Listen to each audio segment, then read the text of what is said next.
Hey, everybody, and Happy New Year. Welcome to 2023 and another edition of 5 Questions with the Paulists. Today, we're going to go all the way over to the left coast in Palm Springs, California, where Richard Allegra is joining us. And Richard's a Paulist Associate, which is a non-ordained person, as many of you know, who feels a strong affiliation with the Paulist Fathers mission and charism. And he's also the leader of the Paulist Associates diaspora group, which means that they're Paulist Associates who aren't necessarily in a parish or a center where the Paulists are presently, but they're kind of all over the place. And so, Richard, you're our first 5 Questions interview of 2023. So thanks for joining us. And let's get right into it with question 1. Sure. Make any New Year's resolutions? A few years ago, I stopped making resolutions because I just couldn't keep them. But this year, I decided to start doing some more baking. I've gotten hooked on the Great British Baking Show, and I've watched like all of them. I think on Netflix and online, and I do a lot of cooking. But the only thing I can really bake, I have like a signature apple pie that I started learning how to make when I lived in New England. Now that I'm out here, it kind of evokes New England when I make that. So but watching that show and talking to other people, I thought, well, I'll delve into some of those things, and they all look like a lot of fun. And so we'll see where it goes with that. But that'll be my hobby for the year, I think. Right. Question 2, do you ship those pies? No. Oh, I can. I have a big freezer. I'll freeze some. And That's right. Question 2, what do you love about being a Paulist Associate?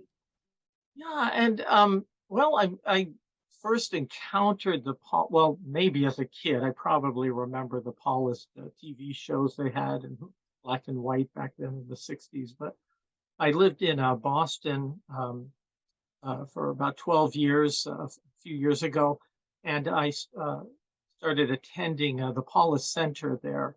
So that was my first introduction really to them. And I really was taken by their mission of the Paulist Fathers. And that particular church is an intentional community.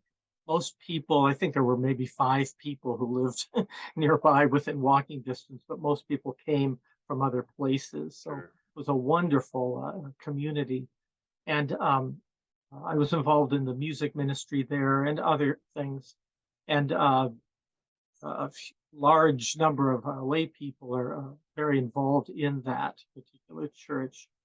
So through just getting to know different people, I was invited by the Paulist Associates to explore them and to go through their formation process. And I kind of took to it after going through that experience. And that just kind of helped me in 2 ways. One was to further support the Paulist Fathers and their mission, what they did, but also to learn more about Father Isaac Hecker, who's the founder, which we all kind of knew about or know about, but I think the Paulist Associates really kind of delve more into his life and his influence, his work. So I think that's been an additional piece to my toolkit in this faith journey, to learn more about him and how he speaks to the American culture. So those are the things that I like about it. Also, just having this network of other people who are associates now, especially now that I'm remote and not near a Paulist foundation. It's great to be able to connect with people in this way. Yeah, for sure. So that's kind of it in a nutshell. Cool. And then question 3, what's something that's happening right now, either in the church or society, you never thought that would happen? Like, what's something that's really surprised you? Yeah. Well, actually, I could think of 3 things if I could do like sub bullets here. One, and because I've been watching what's happening in Congress today, one thing that sadly surprises me is the polarization that we're seeing both in our society and in the church and in religion, Christianity especially.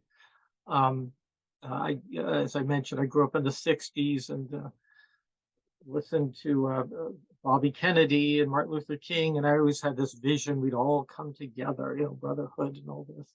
And it's just been kind of dismaying to see in the more recent years the polarization that's happening. I'm kind of hopeful and kind of buoyed by that the Paulist Fathers have taken on the topic of polarization in their last assembly as something that they want to address. So that gives me hope in the midst of just kind of being dismayed to see that. Another thing that gives me hope and is kind of more like wow, who knew this was going to happen? But just the whole discussion around gay, lesbian, LGBT folks in the church and in Christianity, especially, and the work that Father James Martin does online, and the Paulists as well, creating welcoming spaces.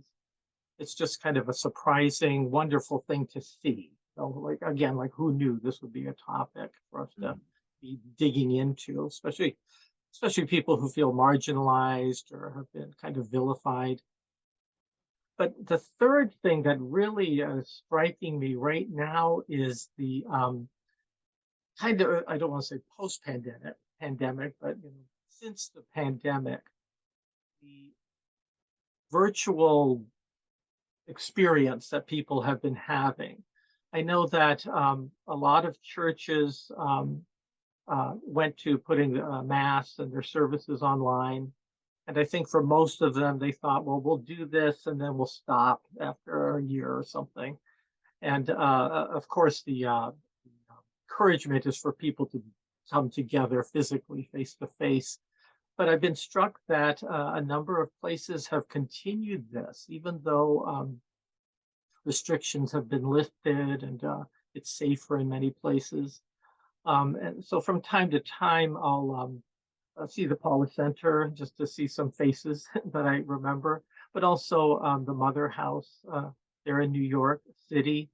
And it seems like, and what I've learned from being with the Paulist Associates, that I think some of the centers are kind of really taking the bull by the horns and continuing this as a mission.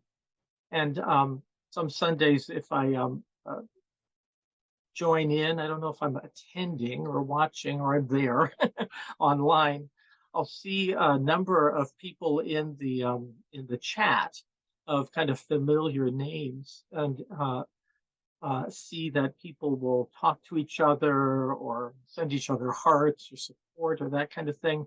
And there's really a sense of community of these people who are remote and virtual. And so it's kind of an interesting, very intriguing kind of reality. And I'll also see, folks like Father Rich Andre, Paulist Father, who is really, again, present in Facebook in different places, and others. So it's interesting. I'd like to talk with people a little bit more about this. Like, is this kind of a side gig, or is this something that's going to continue? Is it a mission field, that kind of thing? Yeah. Because of the work I do for a nonprofit in higher education, I'm on social media. I'm 65 years old, but I'm really in social media with all these college students and all this. And see, like on Twitter and Instagram, the support that people give each other, but also a great need. I see some right now. There's a young woman that is in Australia who's on Twitter who is struggling quite a bit with the church. And it's interesting for us, some of us who are kind of supporting her and helping her along. So I never knew this would be a thing, but it's a thing, I guess. So that's a surprising thing for me. Yeah. And then question 4. Well, what's something you're reading or watching right now you absolutely love and want to recommend to others? Okay, well, related to baking, this is a little, I hope I'm not in a cult, but the Great British Bake Off actually has been my recent holiday watching. It's been, even though I'm in Palm Springs, our weather's been kind of chilly for us, and for the last couple of months. So I hunkered down quite a bit and just went back and watched all the episodes. And what I like about it is that British people who, I guess they compete on that, are so gracious to each other. And it's very different from an American show where somebody's, kind of sinister and trying to kick somebody off. And it's just very delightful. It also exposed me to a lot of different accents. I'm glad that they have captioning because I can't understand the Scottish people. And so it's just been kind of fun just to watch that and follow it. I know it's not anything profound, but it is a joy. So if anyone's interested, it's all on Netflix now, so you can find it there. For sure. And then finally, question 5, we have a new final question for 2023, and that's it's a zombie apocalypse. And can you name 3 saints or 3 people who are holy that you've known in your life, maybe that you'd want on your side fighting against the zombies in this zombie apocalypse? Apocalypse. Okay, great.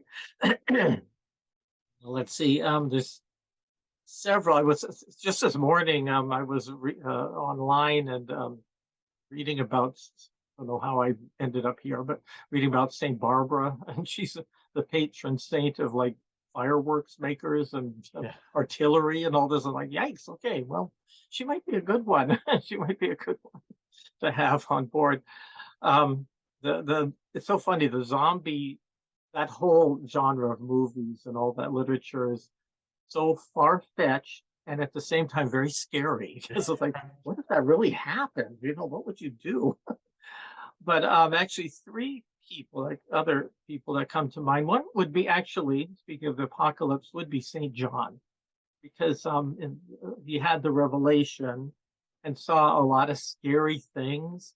But then at the end of it, you see the last few chapters, the city of God coming down from heaven, and no more crying and all this. So he'd be a hopeful person to have and could help me through it, knowing that we're going to get through it. The other, I also have to put a plug in. I'm doing some research. I believe this blessed is distantly related to me, to my grandfather. But Gabriel Allegra, say Franciscan from Sicily, who traveled to China, and he was the first person to translate the Bible into Chinese twice because he lost his manuscript. After he had written it and going back and forth to Rome, he lost. Wow. He wrote it again. I keep thinking, why don't they just make him a saint just for that? So, but and he was an associate of I can never say Teilhard de Chardin and others. And I think just for my own personal thing, he would keep me distracted because he's so pithy and profound that he'd keep me distracted from the zombies and kind of allay my fears. But actually, the one who would probably save the day would be Saint Michael, the Archangel. Just from what I understand, I think to kill zombies, you have to cut their heads off, I think is what they do. He's got that sword, which I think he'll probably just end the whole thing. Yeah, good guy to have on your side. Yeah, right. And so that's 5 questions. And Richard Allegra, thanks so much for all the work you do in higher ed, and then also all the work you've done with the Paulist Associates. It's been great having you. Great, thank you very much, Mike. This is fun to do, and I look forward to seeing more of these. Great. We're off to a good start here in 2023. This is 5 Questions with the Paulist. He's Richard Allegra, and I'm Mike Hayes, and we'll see you all again next time.